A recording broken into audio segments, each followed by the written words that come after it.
ইব্রাহিম আলাইহিস সালামের মা ডাক দিছে, ইব্রাহিম তোর আল্লাহরে ক আমি মা সহ্য করতে পারতেছি না, বাবারে আমি তোর কাছে যাব। ইব্রাহিম আলাইহিস সালামের মা ইব্রাহিম, খাবার তোমার আল্লাহকে রান্না বলো, বান্না করছে, আমি আগুনের ছেলের জন্য মধ্যে ঢুকতে খাওয়াবে। চাই, আল্লাহর আমি খলিল মা ডাক সইতে দেখে, আল্লাহ পারছি না। আমার মা আমার কাছে আসতে চায়, আপনি অনুমতি আগুনে চলে দিলাম। আসুন। ইব্রাহিম আলাইহিস সালামের মা হেঁটে হেঁটে ইব্রাহিম আলাইহিস সালামের কাছে যাইয়া ইব্রাহিমের ঘাম মুছে মুছে দিল, আদর করতে লাগলো। আল্লাহু আকবার। মা তো মা আমার সন্তানকে বিনা দলিলে ভালোবাসে, কলেজার ভিতর থেকে ভালোবাসে মা সন্তানকে। ইব্রাহিম আলাইহিস সালামের আগুন জ্বলে, একটা ব্যাগ আগুনের দিকে বাসাটারে গড়াইয়া হোস পাইপ দিয়া সিরিদ সিরিদ করে পেশাব মারতেছে। আল্লাহ ডাক দেখে, ব্যাং পেশাব করো কেন? ব্যাঙে ডাক দেখে, আল্লাহ ইব্রাহিম আলাইহিস সালামের আগুন নিভাই। বলে ব্যাং তোর এই সামান্য পেশাবে কি আগুন নিববে? আল্লাহ আমজনে নিপতো না তো পেশাব করো কেন? বলে কিয়ামতের মাঠে তুমি যদি জিজ্ঞাসা করো কি জবাব দিব? আমি বলবো, আল্লাহ সামান্য পেশাব ছেড়ে দিয়ে চেষ্টা করছিলাম তুমি খলিলের আগুন নিভানোর জন্য।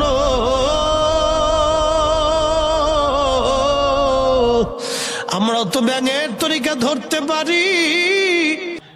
শাহজাদপুরের মুসলমান আরেকটা প্রাণীর নাম গিরগিটি। কি নাম? বলে এই গিরগিটি ইব্রাহিম আলাইহিস সালামের আগুন জ্বলার সময় ফু মারতে লাগলো। আল্লাহ ডাক দিলেন, গিরগিটি কেন ফু দাও? বলে ফু দিচ্ছি যাতে ইব্রাহিমের আগুন বেশি করে জ্বলে।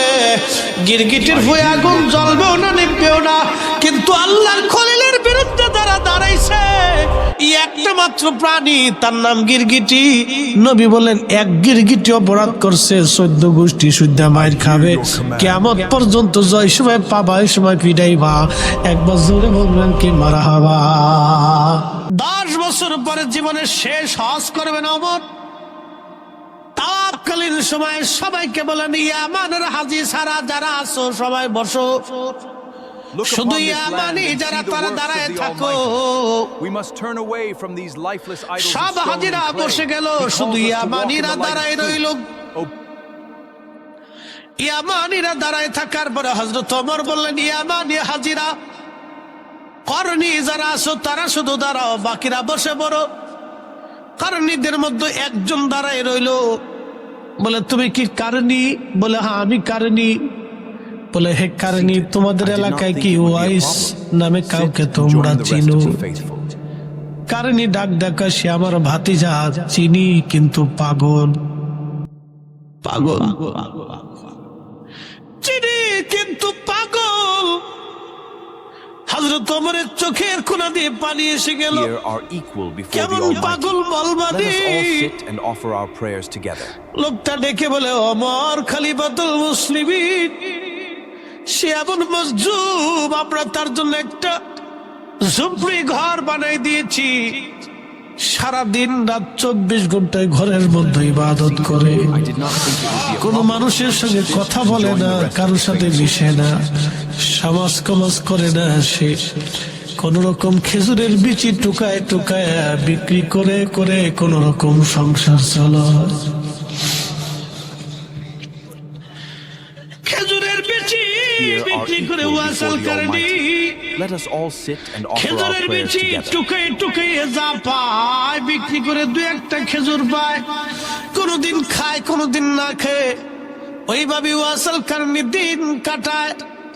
আমার তুমি যারা খুঁজতেছ আমরা তোরে চিনি, সে করণের অধিবাসী বটে কিন্তু মজ্জুব পাগল। হযরত ওমরের চোখের পানি বেয়ে বেয়ে পড়ে, ডাক ডাকে, কারণী সে কি হজে আসছেনি? বলে হ্যাঁ হজে আসছে। কোন জায়গা? বলে আরাফার মাঠে তারে পাবেন। হযরত ওমর আর আলী দুইজন দৌড়ায় গেলেন আরাফাতের মাঠে। যায় দেখলেন একটা গাছের নিচে দাঁড়ায় দাঁড়ায় ওয়াসাল কানি নামাজ পড়তেছে। চিৎকার মেরে জোরে বলেন না মারহাবা। এইরকম গরীব মিসকিন এতই দাম হাসরের মাঠে হবে। ইমাম জৌজি তিনি লিখতেছেন কিয়ামতের মাঠে আল্লাহ সবাইকে জান্নাত দিয়ে দিবে, ওয়াসাল কারনিকে দাঁড়া করায় রাখবে। ওয়াইস বলবে রব তুমি আমার কেন দাঁড়া করায় রাখছো? আল্লাহ বলবে ওয়াইস আমরা গুনাহগার কত বান্দা ওরা জাহান্নামে চলে যাবে, ওয়াইস রে তোমার দাঁড়া করায় রাখছি বান্দাদের প্রতি আমার বড় মায়া হয়। ওয়াইস তুমি যার পক্ষে ক্ষমা করতে বলবা, সুপারিশ করবা, আমি আল্লাহ তার মাফ করে করে জান্নাতে পাঠাই দিব। তাহলে বলেন ওলি আল্লাহর দাম আছে না নাই? আসতে হবে না, জোরে বলেন আছে না নাই? এরকম কিছু মাসজুব কিয়ামতের ময়দানে আল্লাহর সামনে দাঁড়ায় যাবে। আল্লাহর কুরআন বলল ইন্না আকরামাকুম ইনদাল্লাহি আতকাকুম, নিশ্চয় আল্লাহর কাছে তার দাম বেশি হবে যার অন্তরে তাকওয়া বেশি হবে, আল্লাহর ভয় বেশি হবে। বিদ্যা দিয়ে আল্লাহ পাওয়া যায় না, অর্থ দিয়ে আল্লাহ মিলে না, গৌরব দিয়ে আল্লাহ মিলে না, বংশ দিয়ে আল্লাহ মিলে না, ওই আপনার কি বলে ক্ষমতা দিয়ে আল্লাহ মিলে না, আর দুনিয়া দিয়ে আল্লাহ মিলে না। আল্লাহ পাইতে হলে অন্তরে তাকওয়া লাগবে, রাসূল পাইতে হলে রাসূলুল্লাহর মহব্বত অন্তরে লাগবে। কোটি কোটি টাকার বিদ্যা বড় সাইকুল হাদিস প্রিন্সিপাল আর চ্যান্সেলর অধ্যক্ষর উপাধ্যক্ষ বিরাট বড় ইমাম আর মুয়াজ্জিন বক্তার তক্তা এইগুলিতে রাসূল পাওয়া যাবে না। বিরাট বড় বড় ধম ধম ধম ধম দেখাইলে দলিল পত্র দিয়ে রাসূল পাওয়া যায় না।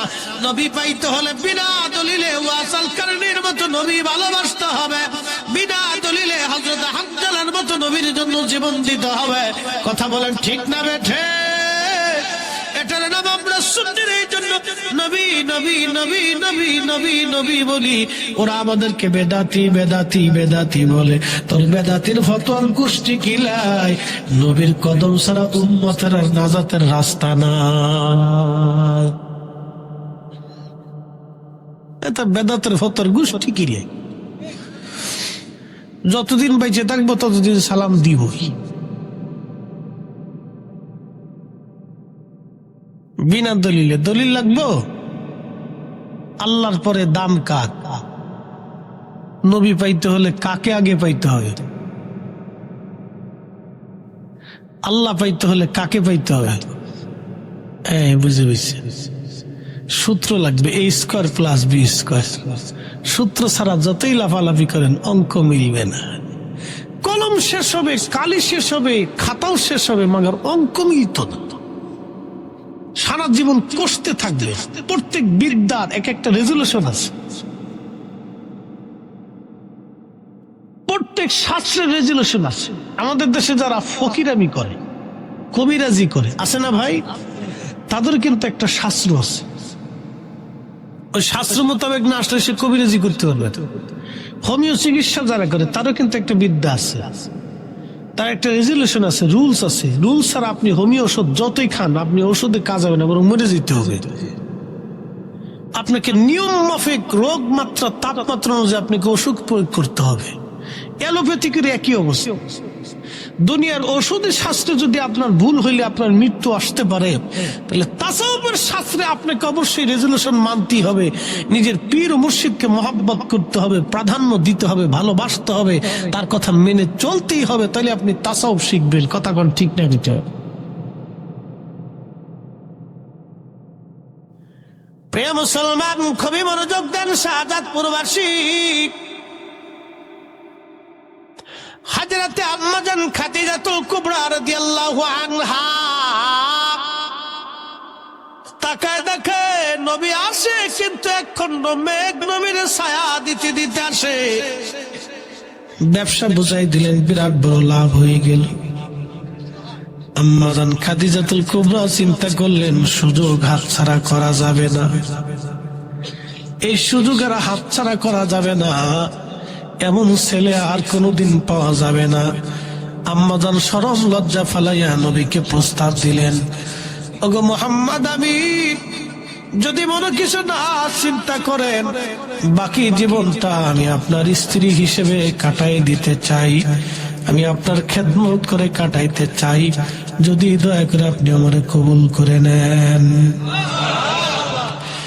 আমার নবী ডাক দিলেন, খাদিজাতুল কুবরা সুন্দর প্রস্তাব দিয়েছেন, কিন্তু আমার মুরব্বী আছে, আমার চাচা পিতৃতুল্য বাবার মতো, আমি আমার চাচাজানের পরামর্শ ছাড়া কোনো সিদ্ধান্ত নেব না। আল্লাহর নবীর বিবি আমাদের আম্মা জান তাহেরা তৈয়বা খাদিজাতুল কুবরা রাদিয়াল্লাহু আনহার প্রস্তাবে নবীজি চাচার কথা চাচার কাছে যায় বললেন, চাচা জান, আপনার ধনী খাদিজা তো আমাকে বিবাহের পয়গাম দিয়েছে।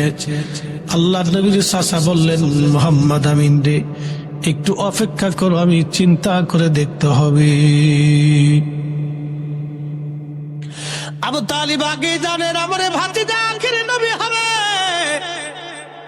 একসাথে বলবেন আল্লাহু আকবার। আবু তালিব আগে জানতেন আমারে ভাতিজা নবী হবে।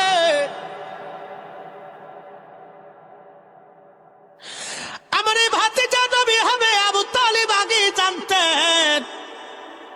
বলে কি করে জানতেন? সেই জর্দানে এখনো সাহাবী গাছ জিন্দা। 14-15 বছর ধরে একটা গাছ এখনো জিন্দা। 30, 40, 50, 100 কিলোমিটারের চারপাশে শুধু ধুধু মরুভূমি, মরুভূমির ভিতরে একটা গাছ এখনো বেঁচে আছে। কে তারে পানি দেয়? কে তারে পানি দেয়? কে তারে খাবার দেয়? কে তারে বাঁচায় রাখছে? তিনি আল্লাহ। আল্লাহ আল্লাহ আল্লাহ। নবী ভালোবাসলে, নবীর পক্ষে থাকলে, নবী তাজিম করলে, নবী মানলে, নবীর জন্য মহব্বত রাখলে কি লাভ হয়? একটা গাছ থেকে শিখে যান। 1400 বছর ধরে বিনা দলিলে আমার আল্লাহ তারে পানি দেয়, আর সে বিনা দলিলে নবী ভালোবেসে গেছে। চিৎকার মেরে জোরে বলবেন কি ইয়া রাসূলুল্লাহ। আবু তালিব নবীজির চাচা ছিলেন। ভাতিজারি এত ভালোবাসতেন, গোসলে গেলে নিজে গোসল করাইতেন, ঘুমাইতে গেলে ভাতিজারের সাথে নিয়ে ঘুমাইতেন, খাইতে গেলে কোনোদিন নবীকে ছাড়া খাইতে বসতেন। আহা, এত ভালোবাসতেন। রসুল করিমকে ছাড়া কোনোদিন খাইতে বসতেন না। চাচা আর চাচির মুহাব্বত রসুল করিম কখনো ভুলতে পারতেন না। চাচিটাও এরকম ছিল, রসুলকে না খাওয়াইয়া আলী, জাফর এদেরকে খাবার দিতেন না, রসুলকে আগে খাওয়াইতেন। তো আল্লাহর নবী ছোট্ট ছিলেন, কোথায় রেখে যাবেন? আবু তালিব নবীকে নিয়ে সিরিয়া রওনা দিচ্ছে। তখন সিরিয়া, জর্দান, ওমান, লেবানন, ফিলিস্তিন এই অঞ্চলটাকে আগে শাম বলা হইতো। শামের দিকে রওনা করছে। বর্তমানে যে সাহাবী গাছটা, এটা জর্দান। এই গাছের পাশ দিয়ে নবীজি যাচ্ছেন। গাছ দেখে স্থানের পাশে একটু অদূরে একটা গির্জা ছিল খ্রিস্টানদের। এই গির্জার ভিতরে একটা পাদ্রী ছিল, নাম বুহাইরা। সে দেখতেছে একটা কাফেলা যায়, কিন্তু কাফেলার উপর দিয়ে শুধু মেঘ উড়ে যাচ্ছে। একসাথে বলবেন না আল্লাহু আকবার। কাফেলা যায় কিন্তু মেঘ উড়ে, কারণ কি? তাওরাত, জবুর, ইনজিলে খুঁটে পেয়ে গেলেন আখির নবী।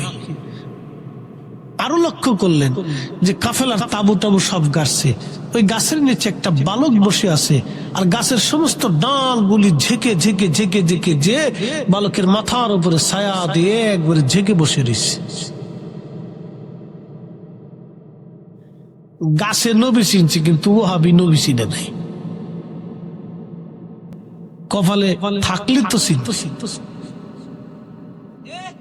কথা বলেন না কেন? যারা বলেন কপাল নসিব লাগে, রসুল পাইতে হলে নসিব লাগে, নবী ভালোবাসতে হলে নসিব লাগে, রসুলের পক্ষে থাকতে হলে নসিব লাগে, নবী তাজিম করার জন্য নসিব লাগে, নবীর খেদমত করার জন্য নসিব লাগে। কথা কন না কেন? ঠিক বল। কি লাগে? কি লাগে? নসিব লাগে। নবীর পক্ষে স্লোগান দিতে নসিব লাগে। জমিন কা, আসমান কা, আইন চলে কা? আল্লাহর আইনের পরে আর একটা আইন চলে, সেটা আমার নবীর আইন। আজানে কার নাম? আজানে আগে আল্লাহর নাম, তারপরে আমার রসুলের নাম। আজানে আল্লাহর নাম, রসুলের নাম, আকামত আল্লাহর নাম, রসুলের নাম, খুতবাতে আল্লাহর নাম, রসুলের দুরূদ সালাম, নামাজে তাশাহুদে নবীর সালাম। আল্লাহ যেখানে, নবী সেখানে। কোরআনের 40 আয়াতে আল্লাহ নামের পরে রসুল শব্দ আল্লাহ লিখে রেখেছেন। আল্লাহ মানার পরে মাইয়ুতির রাসূলা ফাকাদ আতা আল্লাহ, আতিউর রাসূল, আতিউল্লাহ, আতিউর রাসূল। আল্লাহ মানার পরে রাসূল মানতে হবে। লিতুমিনু বিল্লাহি ওয়া রাসূলিহি, আল্লাহর উপর ঈমান আনার পরে রাসূলের উপর ঈমান আনতে হবে। অত আল্লাহর উপর, আল্লাহকে তাজিম করার পর রাসূলকে তাজিম করতে হবে। আল্লাহ মানার পরে নবী মানতে হবে। আল্লাহর পরে রাসূল। কোরআনের 40 জায়গায় আল্লাহ নামের পরে রাসূল। তোমরা তাকবীর দাও, নারে তাকবীর, আল্লাহু আকবার। নারে রিসালাতের বেলায় গেলে তোমাদের মুখের ভিতরে লাগাম পড়ে যায়, তখন তোমরা বেদাতের তাবকা দাও, ফালতু স্লোগানের স্লোগান দাও। তার মানে বোঝা গেল তোমরা এই নবীর দুশমন, শয়তান। কথা বলে ঠিক না? রিসালাতের স্লোগান চলবে? হ্যাঁ, আসতে বলেন কেন? নবীর রিসালাতের স্লোগান চলবে? চলবে। নারে তাকবীর, নারে রিসালাত, আহলে সুন্নাত ওয়াল জামাত।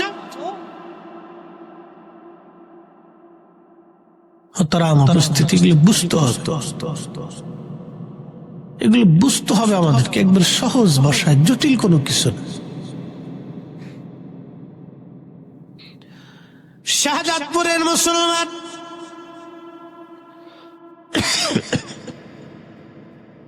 বাঘাবাড়ির মুসলমান আল্লাহ নবীজিকে ওই গাছ একবারে ছায়া দিয়ে ঢেকে বসে আছে। পাদ্রী বুহাইরার আর বোঝার বাকি নাই, নি আখিরি নবী। পাদ্রী বুহাইরা ডাক ডাকা, আবু তালিব, একটা বার আপনি আমার গির্জায় দাওয়াত নেন। আবু তালিব মনে মনে চিন্তা করলেন, কতবার এই রাস্তা দিয়ে গেলাম আইলাম, একটা বারও বুহাইরা দাওয়াত দেয় না, কিন্তু আজকে সেদে সেদে দাওয়াত দিচ্ছে, কারণ কি? আল্লাহ নবীর চাচা বলেন, ঠিক আছে বুহাইরা, তোমার দাওয়াত আমি কবুল করলাম। বুহাইরা পাদ্রী ডাক দেয়, বলেন, আবু তালিব, আপনি কাফেলার প্রধান, কাফেলার কেউ যাতে বাদ না যায়, সবাইকে নিয়ে আসতে হবে, কেউ যাতে বাদ না যায়। আচ্ছা, আপনারা বলেন, বুহাইরা পাদ্রী কারে দাওয়াত দেয়? সিন্নি খাইছো মুল্লা চিনো নাই। বুহাইরা পাদ্রী কারো পাগল না, বুহাইরা পাদ্রী আমার নবীর পাগল। বরযাত্রীতে বিয়ে করার জন্য কি সবাই যায়? বিয়ে কয়জনের? একজনের বদলে তো খায় কয়জনে? ঠিক আছে না? এ শুনেন, আপনাদেরকে আজকে একটা কথা বলে যাই, ওলি আল্লাহদের পক্ষে থাকার জন্য নসিব লাগে। ওলি আল্লাহদের কদমে থাকা, আউলিয়া কেরামের সোহবত আর মোহাব্বতে থাকার জন্য নসিব লাগে, নসিব লাগে। সবার নসিব আছে। পৃথিবীতে কোটি কোটি শাহজালাল আছে, কিন্তু ইয়ামানি মুজাররিদের মতো নাই। পৃথিবীতে কোটি কোটি মাইনুদ্দিন আছে, খাজা মাইনুদ্দিন চিশতির মতো নাই। পৃথিবীতে বহু কুতুবউদ্দিন আছে, কিন্তু কুতুবউদ্দিন কাকির মতো নাই। পৃথিবীতে বহু নিজামউদ্দিন আছে, কিন্তু নিজামউদ্দিন আউলিয়ার মতো নাই। পৃথিবীতে বহু বাহাউদ্দিন আছে, কিন্তু খাজা বাহাউদ্দিন নকশবন্দ বুখারীর মতো নাই। পৃথিবীতে বহু আব্দুল কাদের আছে, কিন্তু আব্দুল কাদের জিলানী রাহিমাহুল্লাহর মতো নাই। কথা কোন ঠিক কি না? ওলি কেরামের মোহাব্বত সোহবত নসিব লাগে, তাকদীর লাগে। প্রিয় মুসলমান আমার, খুবই মনোযোগ। কুত্তা যদি ওলিকে ভালোবাসা জান্নাতে যায়, আমরা ওলি ভালোবাসা আমরাও জান্নাতে যাওয়ার আশা করতে পারি। কথা কোন ঠিক না বেঠে? এই ওলি আল্লাহর বাংলাদেশ, শহীদ গাজীর বাংলাদেশ, রহম করো আল্লাহ, রহম করো আল্লাহ। এই ওলি আল্লাহর বাংলাদেশ, শাহজালালের বাংলাদেশ, রহম করো আল্লাহ, রহম করো আল্লাহ।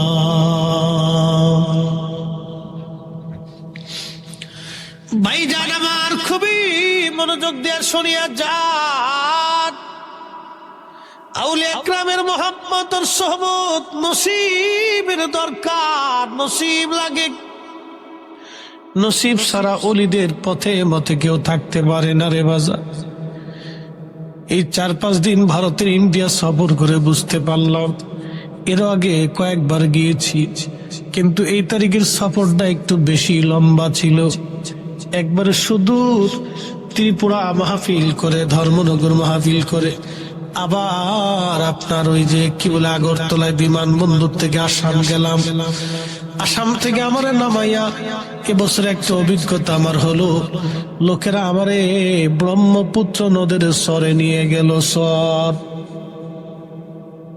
ব্রহ্মপুত্র নদীর চর, বিরাট বড় চর, চারপাশে শুধু পানি, মাঝখানে চর।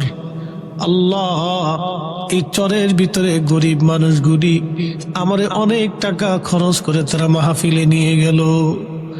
সুদূর বিমান থেকে নেমে 2.5 ঘন্টার মতো লাগলো এই চরে যাইতে। আমি চিন্তা করলাম, হায় হায়, এই দুর্বৃত্তর জমানায় কত হাজার হাজার মাইল পথ অতিক্রম করে আল্লাহ ওলিরা এই জমিনে দাওয়াত দিয়েছে। ওখানে গনি মুন্সি ছিল আমাদের খাজা এনায়েতপুরী রহমাতুল্লাহ আলাইহির খলিফা। ওনার কয়েকজন মুরিদ এসে আমাকে জড়ায় ধরে বলল, ভাইজান, আমরা গনি খলিফা হুজুর কেবলার কাছে মুরিদ। চিন্তা করলাম শত শত মাইল দূর থেকে তারা এই এনায়েতপুর শরীফ এসে এইখানে আল্লাহর ওলির খেদমতে তারা আসতো। তার মানে এত মানুষ, অনেকে কিন্তু আল্লাহর ওলির কদমে যাওয়ার নসিব হয় নাই, কিন্তু শুধু শত শত মাইল দূর থেকে সেই জমানায় পায়ে হেঁটে, ঘোড়ার গাড়ি, মহিষের গাড়িতে চড়ে, নৌকায় চড়ে তারা আসলো। নসিব লাগে, নসিব, নসিব লাগে বাবা, নসিব, নসিব লাগে। আল্লাহর ওলিদের মহাব্বতে আসা নসিব দরকার হয়। ওইখানে গেলাম, লোকগুলি এতই মুহিব্বিন, এরা গরিব মানুষ। সকালবেলা আমি আসবো, আসার সময় দেখি শত শত মানুষ দুই পাশে বসে আছে আমাকে বিদায় জানানোর জন্য। যারাই দেখতেছে হুজুর সালাম দিয়ে বলল, হুজুর কোনদিন আপনাকে আনতে পারবো কিনা জানি না, দোয়া করে যাবেন, আমরা গরিব মানুষ, আপনাকে ভালোবাসি, আমরা আপনার ওয়াজ শুনি প্রতিনিয়ত। অনেকে এসে বলতেছে, হুজুর সারা রাত আপনার ওয়াজ শুনে শুনে ঘুমাই, আমার চোখে পানি চলে আসলো। আল্লাহ, কোনদিন আর আমি আসতে পারবো কিনা জানি না। দুর্বৃত্ত চরের মানুষের ভালোবাসা দেখে আমি মুগ্ধ হয়ে গেলাম। চিন্তা করলাম, আল্লাহ, যদি এই অঞ্চলে কোনোদিন আল্লাহ আমাকে আনে, এদের কাছ থেকে আর আমি একটা টাকাও হাদিয়া নেব না, বিনা টাকা আমি মাহফিল করে দিয়ে আসবো। বন্ধু আমার, শুধু এতটুকুনি দেখলাম, এই কঠিন দুর্বৃত্তের জমানায় আল্লাহর ওলিরা কত কষ্ট করে কালেমার দাওয়াত দিয়েছে। কত কঠিন দুর্বৃত্ত এলাকা, রাস্তাঘাট ছিল না, পাহাড় পর্বত পাড়ি দিয়ে আল্লাহর ওলিরা আসছে। বন্ধু আমার, ওই ত্রিপুরা অঞ্চলগুলি তো পাহাড়ের ভিতরে আল্লাহর ওলিদের মাজার, দেখলে বড় আশ্চর্য লাগে। ওই অঞ্চলে শত শত বছর আগে আল্লাহর ওলিরা যে কালেমার দাওয়াত দিয়েছে, মানুষের মাঝে কালেমার দাওয়াত দিয়েছেন। এই জন্য যাদের নসিব ভালো তারা আল্লাহর ওলিদের জিয়ারতে যায়, যাদের নসিব ভালো তারা আল্লাহর ওলিদেরকে ভালোবাসে।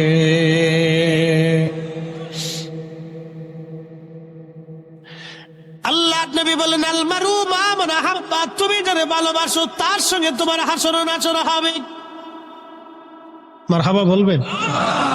তুমি যারে ভালোবাসো তার সাথে তোমার হাসর নাচর হবে। আমার দেশের অনেক যুবকরা নেইমারকে ভালোবাসে,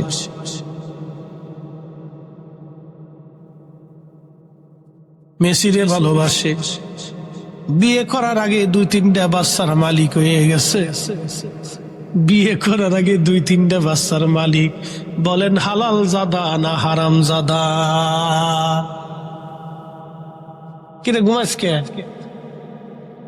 মাসলার উত্তর দিস। বিয়ে করার আগে মেশিনে মার্কার পোলা পাঠাচ্ছে কয়টা? 3টে। বিয়ে করার আগে 3টে হয়েছে, তাহলে ওই 3টে হইলো, এটাকে হালাল জাদা না হারাম জাদা? এটারে ভালোবাসলে কিয়ামতের ময়দানে হেল লাগে হাসন নাসর হবে। এই কথা কন না, কাজটা কন, জোরে বলেন। পতাকা উঠানোর লাগে দিয়ে পাগল হয়ে কারেন্টের খাম্বাই উঠছে। কারেন্টে কয় ভাই নিয়ে যেহেতু আইসো মামা বাড়ি আর ফেরত যাওয়ার দরকার নাই, ধরে বসে যা চলে যায়। তাহলে আমরা ভালোবাসবো আল্লাহর ওলিদেরকে, আমরা ভালোবাসবো আমাদের নবীকে, সাহাবায়ে কেরামকে, উলামায়ে কেরামকে। কথা কন না কেন, ঠিক না বেঠে? তাদের সাথে ভালোবাসা রাখলে কিয়ামতে তাদের সঙ্গে আমাদের হাসর নাসর হবে। ভালো যদি বাসতে হয় নবীকে বাসো, বলেন ভালো যদি বাসতে হয় নবীকে বাসো। নবী তরানেওয়ালা, নবী কামরিওয়ালা, প্রাণের চেয়ে অধিক ভালো নবীকে বাসো। ভালো যদি বাসতে হয় নবীকে বাসো, ভালো যদি বাসতে হয় নবীকে বাসো।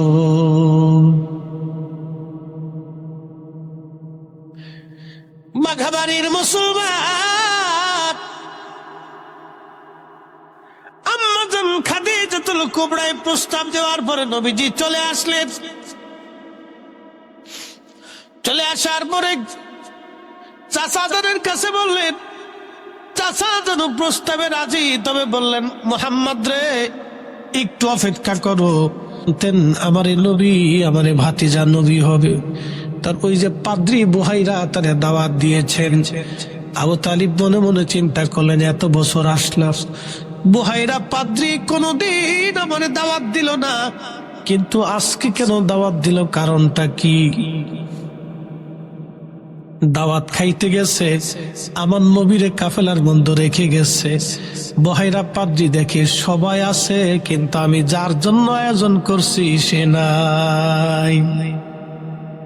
ডাক দে বলল, আবু তালিব আপনার কাফেলার সবাই কি আসছে? বলে না, সবাই আসছে বটে, তবে মোহাম্মদ আমিনরে রেখে আসছি। পাদ্রী ডাক দেখায়, না কাউরে বাদ দেওয়া যাবে না, সবাই নিয়ে আসে। তখন কাফেলার একজন বলল, না আমরা খানা খাবো আর আমাদের মোহাম্মদ খাবে না, তা হবে না।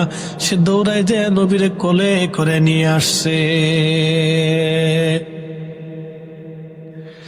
খাওয়া দাওয়া শেষ, বুহাইরা পাদ্রী ডাক দেখে, আবু তালিব এই সুন্দর নুরানি চেহারার বালক, এই বালক আপনার কি হয়? আবু তালিব ডাক দে বলল, এই বালক আমার ছেলে। আবু তালিব বলতেছে, বালক আমার ছেলে, আমার সন্তান। আগে চাচারা ভাতিজাদের ব্যাপারে সন্তানের পরিচয় দিত, আর ভাতিজারাও চাচাদেরকে বাবার পরিচয় দিত। এখনো অনেক জায়গা আছে দেখেন, চাচাদেরকে বড় আব্বা, মেজো আব্বা, সেজো আব্বা কয়। কথা কান ঠিক কিনা? এটা কিন্তু ভালো একটা দিক। এই দিকটা উঠাও নষ্ট হয়ে যাওয়ার কারণে চাচা ভাতিজার যুদ্ধ হয়। যদি বড় আব্বা, মেজো আব্বা, সেজো আব্বা, ছোট আব্বা বলতো, বড় চাষিরে বড় আম্মা, মেজো আম্মা, ছোট আম্মা, সেজো আম্মা বলতো, তাহলে ওরা চিন্তা করতো এটা আমার একটা পোলার মতো। অনেক চাষিরা দেখা যায় যে তাহলে ঝগড়া ফাঁসাতাল লাগাই দিত না। অনেক বেডিরা তো বুঝে না, খালি বেডিরা খালি পাম মারে, চাবি মারে, খালি চাবি মারে। এই বেডিগার চাবির কারণে সংসারে অশান্তি বৃদ্ধি পায়। বিরাট বড় সাবিয়ালার এই অশান্তি বেডিগার ভিতর থেকে শুরু হয়। এর বেডিরা আসেনি, ও আর শুনতেছে, শুনলে বালা, দেখলেও বালা, এর বুঝার দরকার। এই মহিলাদের ভিতর থেকে এই সংসারের অশান্তির সূত্রপাতটা শুরু হয়। একটা একটা টেস মেরে কথা কয়, একটা ঠেস মেরে কথা কয়, একটা এটের মেরে কথা কয়, এই লাগে শুরু করলে চামচ নিয়ে, ডিম নিয়ে, মুরগা নিয়ে, হাঁস নিয়ে, এই নিয়ে শুরু হয়ে যায় ঝগড়া। বিরাট ঝগড়ার পর্যায়ে শেষে আপন ভাই আপন ভাইরে দেখতে পারে না।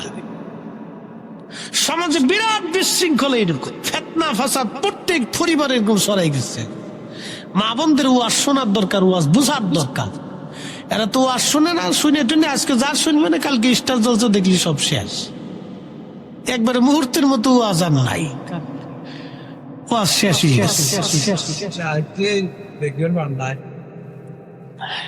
এ মা বোনেরা শুনিয়া যান,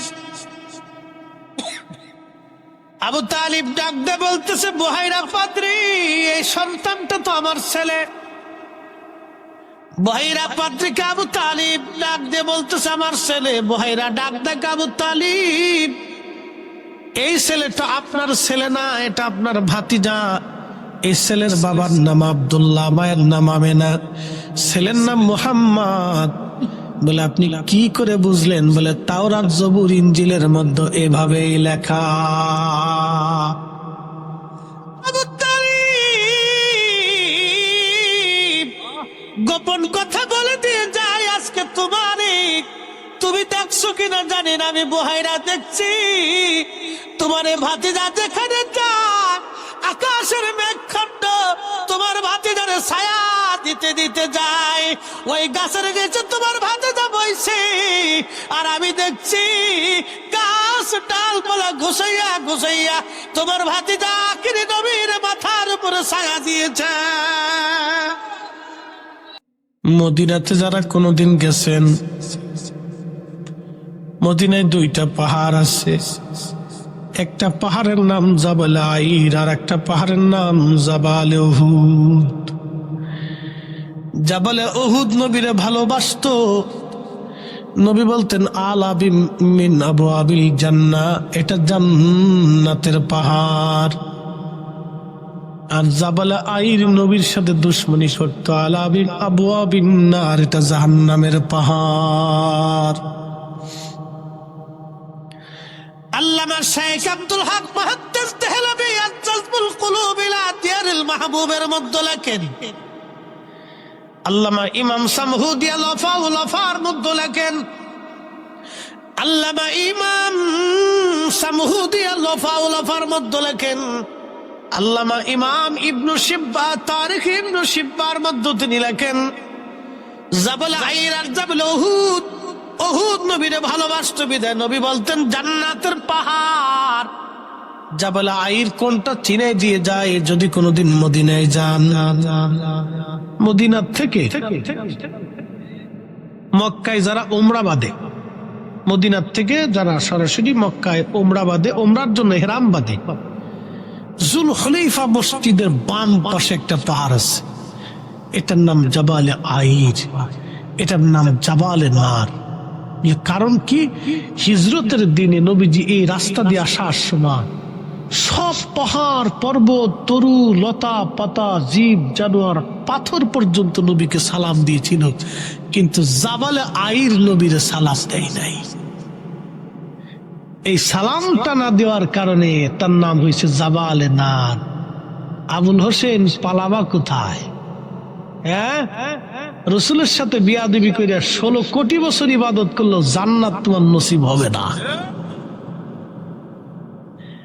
আলম তারা আন্নাল্লাহা ইয়াসজুদু লাহু মান ফিস সামাওয়াতি ওয়া মান ফিল আরদ। আল্লাহ ডাকতে বলেন, হাবিব আপনি কি দেখেন না আসমানে জমিনে যাহা কিছু আছে সব আমি আল্লাহর সেজদা দেয়। আসমান জমিনের মধ্যে যা কিছু আছে সব আমি আল্লাহর সেজদা দেয়। আশ-শামসু ওয়াল কমারু ওয়ান নুজুমু ওয়াল জিবালু ওয়াশ-শাজারু والدواب وكثير من الناس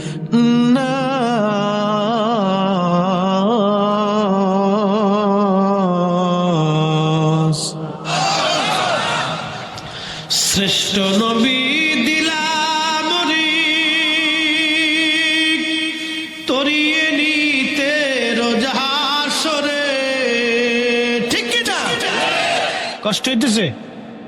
আল্লাহর কোরআন বলল, হাবিব আপনি কি দেখেন না আসমানে জমিনে যা কিছু আছে সব আমি আল্লাহর সেজদা দেয়। তার মানে পাহাড় আল্লাহকে সেজদা দেয়, শামসু ওয়াল কমারু والنجوم والجبال والشجر والدواب وكثير من الناس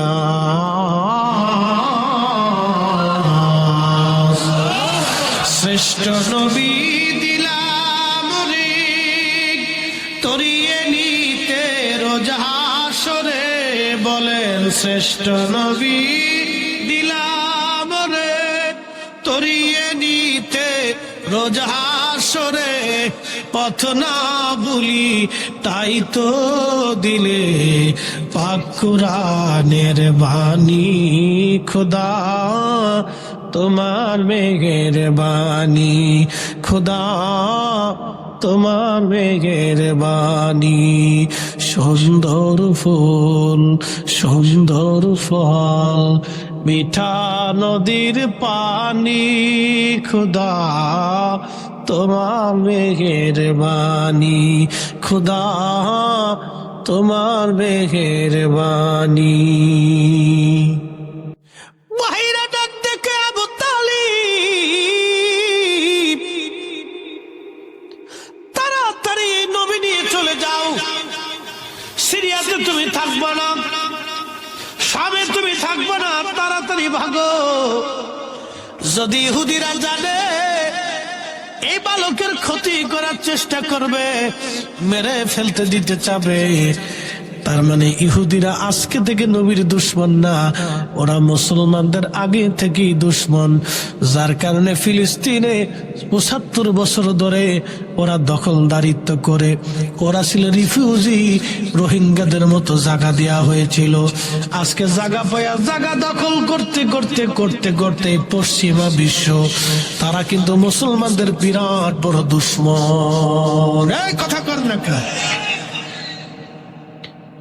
এই আমেরিকা এই পশ্চিমারা বিরাট বড় দুশমন আমাদের। যতই মনে করেন ওরা চাল ডাল দেয়, জানেন ওরা স্বার্থ ছাড়া কিন্তু ১ টাকাও দেয় না। ইব্রাহিম আলাইহিস সালামের মা ডাক দিছে, ইব্রাহিম তোর আল্লাহরে ক আমি মা সহ্য করতে পারতেছি না, বাবারে আমি তোর কাছে যাব। ইব্রাহিম আলাইহিস সালামের মা খাবার রান্না বান্না করছে, ছেলের জন্য খাওয়াবে। আল্লাহর খলিল ডাক দেখ, আল্লাহ আমার মা আমার কাছে আসতে চায়, কে অনুমতি দিলাম। ইব্রাহিম আলাইহিস সালামের মা হেঁটে হেঁটে ইব্রাহিম আলাইহিস সালামের কাছে যাইয়া ইব্রাহিমের ঘাম মুছে মুছে দিল, আদর করতে লাগলো। আল্লাহু আকবার। ওগো মা তুমি এ ধরনের শ্রেষ্ঠ নিয়ামত, তোমারই পদ তলে রয়েছে জান্নাত। গো মা তুমি এ ধরনের শ্রেষ্ঠ নিয়ামত, তোমারই পদ তলে রয়েছে জান্নাত।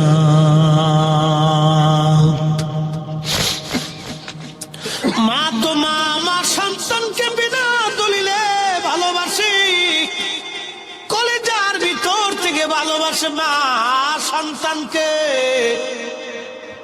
ইব্রাহিম আলাইহিস সালামের আগুন জ্বলে, একটা ব্যাগ আগুনের দিকে বাসাটারে ঘোরাইয়া হোস পাইপ দিয়া সিরিদ সিরিদ করে পেশাব মারতেছে। আল্লাহ ডাক দেখে, ব্যাং পেশাব করো কেন? ব্যাঙে ডাক দেখে, আল্লাহ ইব্রাহিম আলাইহিস সালামের আগুন নিভাই। বলে ব্যাং তোর এই সামান্য পেশাবে কে আগুন নিববে? আল্লাহ আমজনে নিপ্ত না তো পেশাব করো কেন? বলে কিয়ামতের মাঠে তুমি যদি জিজ্ঞাসা করো কি জবাব দিব? আমি বলবো আল্লাহ সামান্য পেশাব ছেড়ে দিয়ে চেষ্টা করছিলাম, তুমি খলিলের আগুন নিভানোর জন্য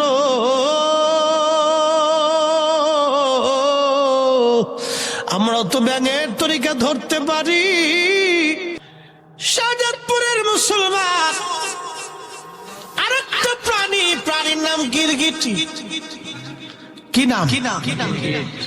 আপনাদের দেশে কি বলে? রক্তচোষা, টিকটিকি যাই বলেন, টিকটিকি বলেন, গিরগিটি বলেন, যেটাই বলেন, আল্লাহ নবী বলেন ওরে পাইলেই বাটাম সালাম দিবা, পাইলেই কায়দা মতো পিটাবা। সাপ দেখলে মারতে বলেন নাই, শিয়াল দেখলে মারতে বলেন নাই, বাঘ ভল্লুক দেখলেও মারতে বলেন নাই, কিন্তু গিরগিটি দেখলে মারতে বললেন কেন? এটা ধান খায় না, আপনার বাড়িঘর নোংরা করে না, আপনারা কামড় দেয় না, আপনারা খামসায় না, আপনারা মারে না, বিষ প্রয়োগ করে না, তারপরেও কেন দেখলেই মারতে হবে? কারণটা কি? আম্মা জানা আয়েশা সিদ্দিকা ঘরের মধ্যে একটা বর্ষা রেখে দিতেন। সাহাবীরা জিজ্ঞেস করলো মা জননী ঘরের মধ্যে বর্ষা কেন? বলে এই গিরগিটি পাইলে মারতে হবে, আল্লাহর নবী বলে দিয়ে গেছেন। বলে আম্মাজান কারণ কি? বলে এই গিরগিটি ইব্রাহিম আলাইহিস সালামের আগুন জ্বলার সময় ফু মারতে লাগলো। আল্লাহ ডাক দিলেন গিরগিটি কেন ফু দাও? বলে ফু দিচ্ছি যাতে ইব্রাহিমের আগুন বেশি করে জ্বলে। গিরগিটির ফুয়ে আগুন জ্বলবেও না নিভবেও না, কিন্তু আল্লাহর খলিলের বিরুদ্ধে যারা দাঁড়াইছে একটা মাত্র প্রাণী, তার নাম গিরগিটি। নবী বলেন এক গিরগিটি অপরাধ করছে 14 গোষ্ঠী সুদ্ধা মায়ের খাবে, কিয়ামত পর্যন্ত জয় সময় পাবা এই সময় পিটাইবা। একবার জোরে বলবেন কি মারহাবা। গিরগিটির দোষ কি? আল্লাহ বলেন ইউসাব্বিহু লিল্লাহি মা ফিস সামাওয়াতি ওয়া মা ফিল আরদ, আসমান জমিনে যা আছে সব জিকির করে কার? তাহলে গিরগিটি জিকির করে কার? জাবাল আইর জিকির করে কার? জাবাল আইর আমার নবীকে সালাম না দেওয়ার কারণে জাহান্নামে চলে গেল, জিকির করলো আল্লাহর, কিন্তু নবীর সাথে বেয়াদবির জন্য জাহান্নামে চলে গেল। গিরগিটি জিকির করলো আল্লাহর, কিন্তু ইব্রাহিম খলিলুল্লাহর আগুনের মধ্যে ফু দিয়ে আগুন জ্বালানোর জন্য কিয়ামত পর্যন্ত বাটাম চালান খাবে, মার খাবে। ও আমার মুসলমান শাহজাদপুরবাসী, আমার নবীর ইজ্জতের বিরুদ্ধে যারা দাঁড়ায়, ইজ্জতের বিরুদ্ধে যারা ওয়াজ করে, ইজ্জতের বিরুদ্ধে যারা ফতোয়া দেয়, আমার নবীর শানের বিপক্ষে যারা সমর্থন করে, ওদেরকে যারা টাকা দেয়, ওদেরকে যারা সমর্থন দেয়, ওদেরকে যারা সুযোগ সুবিধা করে দেয়, এই সব হলো গিরগিটির দল। কথা কন না কেন? শোনেন, এই সব গিরগিটি। কি গিটি?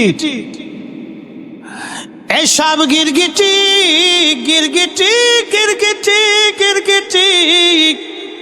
আল্লাহর খলিলের বিরুদ্ধে দাঁড়ানোর জন্য গিরগিটি কিয়ামত পর্যন্ত বাটাম চালাম। সহিহ বুখারীর হাদিস।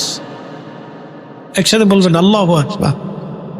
তাহলে মানবরূপী গিরগিটি দেশে আল্লাহু আকবার একদম। ওরে আল্লাহ কি ফতোয়া দেয় জানেন? রাসূল কারীমের রওজা মোবারক জিয়ারতের নিয়ত করা হারাম এবং শিরক। কত বড় গিরগিটি দেখছেন না আপনি? হ্যাঁ, কত বড় গিরগিটি বুকে হাত পেতে নামাজ পড়ে। কত বড় গিরগিটি আপনি একটু চিন্তা করেন যে আল্লাহ রসুলের রওজা মুবারকে উম্মত যাবে, এখানেও হারামের ফতোয়া। বলে দলিল কি? বলে দলিল হলো নবীজি সাল্লাল্লাহু আলাইহি সাল্লাম বলে গেছেন 3 মসজিদ ব্যতীত অন্য কোন মসজিদে সওয়াবের নিয়ত করে যাবে না। 1 নম্বর মসজিদে হারাম, 2 নম্বর মসজিদে আকসা, 3 নম্বর মসজিদে নববী। কারণ মসজিদে হারামে 1 রাকাত নামাজ পড়লে 1 লক্ষ রাকাতের সওয়াব, মসজিদে নববীতে 50,000 রাকাতের সওয়াব, মসজিদে আকসায় 25,000 রাকাতের সওয়াব। একসাথে বলা যাবে না সুবহানাল্লাহ? সওয়াব কথা ঠিক আছে।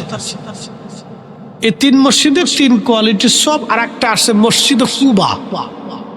মসজিদে কুবা, এখানে কেউ যদি 2 রাকাত নামাজ পড়ে তাহলে একটা নফল কবুলকৃত উমরা হজের সওয়াব।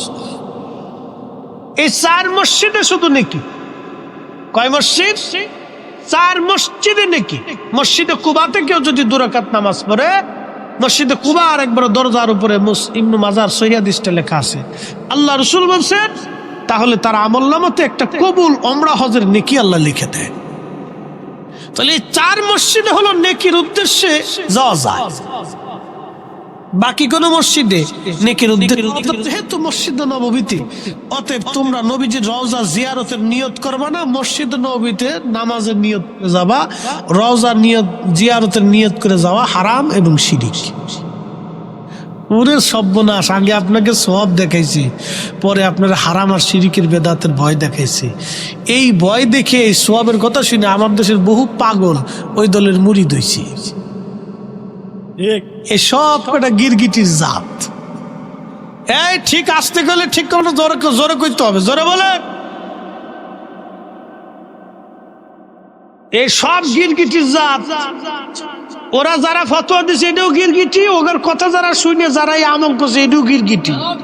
এগুলো সব গিরগিটির সাপ, ছেলেবেলা গিরগিটি। বাটাম চালান খালি নাকি? শোনে আপনাদের কাছে কই, এখন আপনাদেরকে যুক্তি দিয়ে যাই। দলিল একটু পরে দিচ্ছি, একটু যুক্তি দিই। আপনার তো সওয়াবের দরকার, তাই না? এই বাঘাবাড়ি আজকে এখানে মাহফিলে ঘোষণা দিল, এই মাহফিল ওরা কারা করতেছে? নুন্দা পশ্চিমপাড়া যুব সমাজ, এই সুন্নি সংগঠন। ওরা বলল যে আমাদের এখানে মাহফিলে আসলে আমরা তোমাদেরকে প্রত্যেক জন প্রতি 500 টাকা দিব। আর একটা মাহফিল মনে করেন যে শাহজাদপুরে ওই সিএনজি পাম্পের ওখানে হইতেছে, ওরা ঘোষণা দিল আমরা এখানে মাহফিলে আসলে 1000 টাকা করে দেব জন প্রতি। লোক কোনটায় বেশি হবে? 1000 টাকা বেশি। পাগলও লাভ বুঝে। পাগলে কিতা লাভ বুঝে জানেন না? আমরা রাত্রিবেলা চলি হরেন মারলে পাগল আস্তে করে রাস্তাটা সাইড করে দেয়। তার মানে পাগলও জানে না আসলে আমি গাড়ির নিচে পড়তে পারি। বুঝতে পারছেন? ও মৃত্যু থেকে পালানোর চেষ্টা করে, কেউ চিন্তা করে যে আমি সরে যাই নাহলে বিপদ আছে।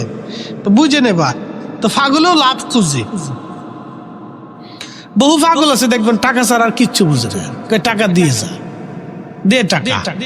ওরে পাগল, তুই সবকিছু এত পাগলামি করিস, টাকার বেলায় পাগলামি করিস না, কারণটা কি? তার মানে যে পাগলের টাকা চিনে বোঝা গেল এটা অরিজিনাল পাগল, এটা টাকার পাগল। বুঝতে পারছেন? এরকম শয়তানও কিছু আছে, পাগলের বাপ ধরে টাকা পয়সা খাবে না, পরে গাঁজা খায়। আমার দিকে তাকান, এগুলোর বাটাম চালান মেরে দিত জাগা মতো।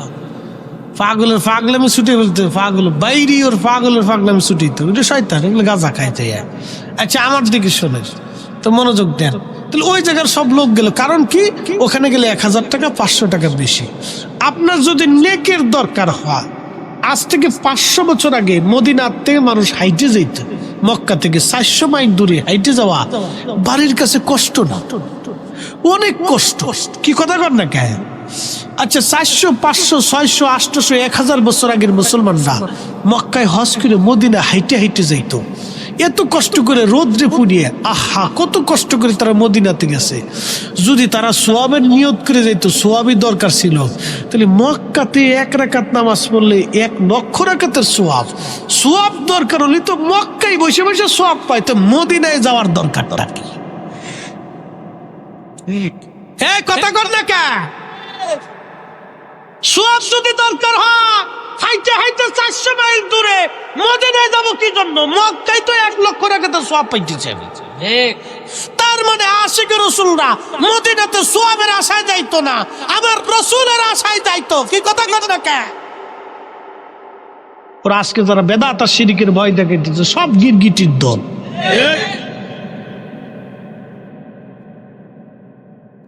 আমরা মদিনাতে যাই আল্লাহ রসুলের জিয়ারতের জন্য, নবীর কদমে হাজিরা দেওয়ার জন্য। কি কথা কর না কেন?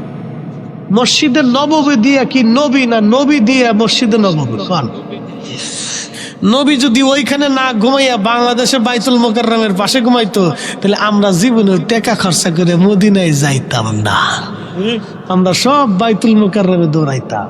সারা পৃথিবীর মুসলমান বাংলাদেশের বাইতুল মোকাররমে এসে দৌড়াই, এখানে এসে বসে বসে জিয়ারতে, নিয়তে, ইবাদতে, জিকিরে ফিকিরে পাগল। যতই ফতোয়া দিস তোর ফতোয়ার গোষ্ঠী কিলাই।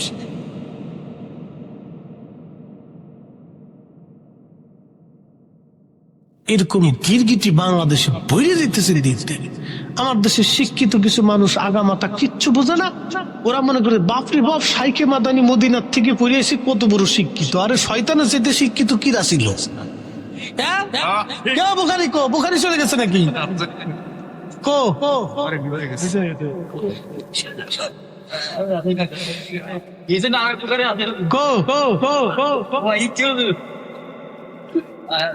আরে আরে মারতে মুখে ঘুমাই পড়ছে কে?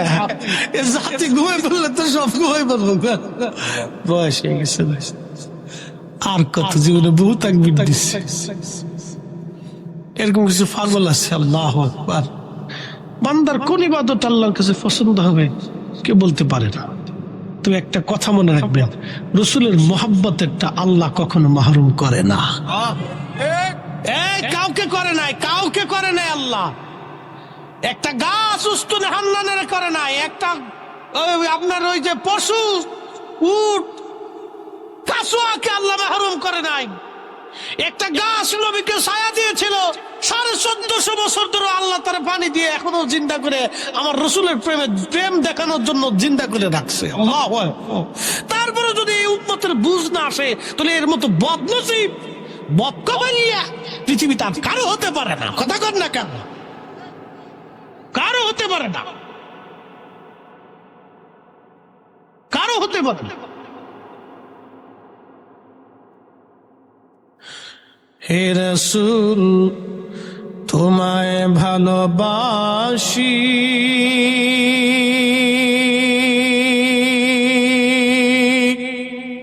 অন্তরে শুধু মুখে নয়, জান্নাতের আশায় নয় হে রাসূল, জাহান্নাম কেউ ডরি না। তোমায় পাওয়ার আশায় মন ছুটে যায় মদিনায়, তোমায় পাওয়ার আশায় মন ছুটে যায় মদিনায়। এ আশিকে দিদার দাও না, আর দূরে থাকিও না। হে রাসূল তোমায় ভালোবাসি, অন্তরে শুধু মুখে নয়, জান্নাতের আশায় নয় হে রাসূল, জাহান্নাম কেউ ডরি না। এসেছেন যত নবী সকলের ইমাম, সালাম নবী তোমায় হাজারো সালাম, ইয়া নবী সালাম।